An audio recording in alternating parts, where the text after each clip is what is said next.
Edward, Gordon and Henry. Edward and Gordon often went through the tunnel in which Henry had been shut up. Edward would say, "Peep, peep, hello." And Gordon would say, "Poop, poop, poop, serves you right." Poor Henry had no steam to answer. His fire had gone out. Soot and dirt from the tunnel roof had spoilt his lovely green paint and red stripes. He was cold and unhappy, and wanted to come out and pull trains too. Gordon always pulled the express. He was proud of being the only engine strong enough to do it. There were many heavy coaches full of important people, like the fat director who had punished Henry.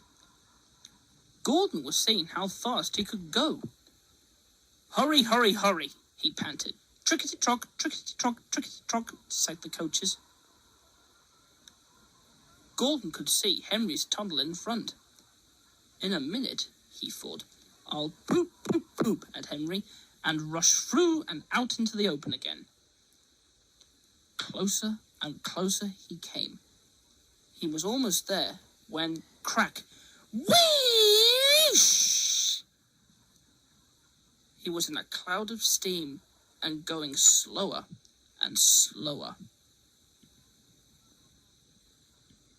His driver stopped the train. "What has happened to me?" asked Gordon. "I feel so weak." "You've burst your safety valve," said the driver. "You can't pull the train anymore." "Oh dear," said Gordon. "We were going so nicely too.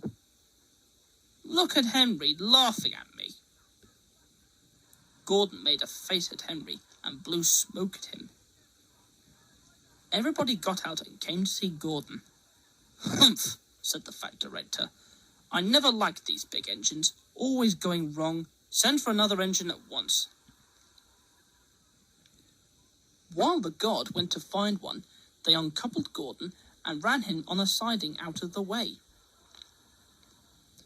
The only engine left in the shed was Edward. "I'll come and try," he said. Gordon saw him coming. "That's no use," he said. "Edward can't pull the train." Edward puffed and pulled and pulled and puffed, but he couldn't move the heavy coaches. "I told you so," said Gordon rudely. "Why not let Henry try?" "Yes," said the fat director, "I will." "Will you help pull this train, Henry?" he asked. "Oh, yes," said Henry at once. So Gordon's driver and fireman lit his fire. Some plate layers broke down the wall and put back the rails, and when he had steam up, Henry puffed out. He was dirty. His boiler was black, and he was covered in cobwebs. "Oh, I'm so stiff, he groaned. "You better have a run to ease your joints and find a turntable," said the fat director kindly. Henry came back feeling better, and they put him in front.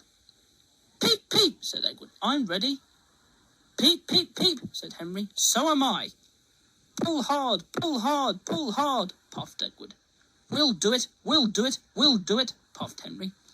"Pull hard, we'll do it, pull hard, we'll do it, pull hard, we'll do it," they puffed together. The heavy coaches jerked and began to move, slowly at first, then faster and faster. "We've done it together, we've done it together, we've done it together," said Edward and Henry. "You've done it, hooray! You've done it, hooray! You've done it, hooray!" sang the coaches. All the passengers were excited. The fat director leaned out of the window to wave to Edward and Henry, but the train was going so fast that his hat blew off into a field, where a goat ate it for his tea. They never stopped till they came to the big station at the end of the line.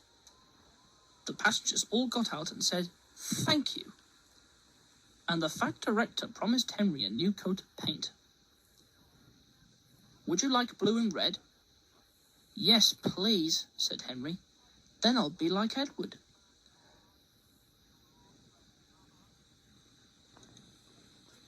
Edward and Henry went home quietly, and on their way, they helped Gordon back to the shed. All three engines are now great friends. Wasn't Henry pleased when he had his new coat? He is very proud of it, as all good engines are. But he doesn't mind the rain now, because he knows that the best way to keep his paint nice is not to run into tunnels, but to ask his driver to rub him down when the day's work is over.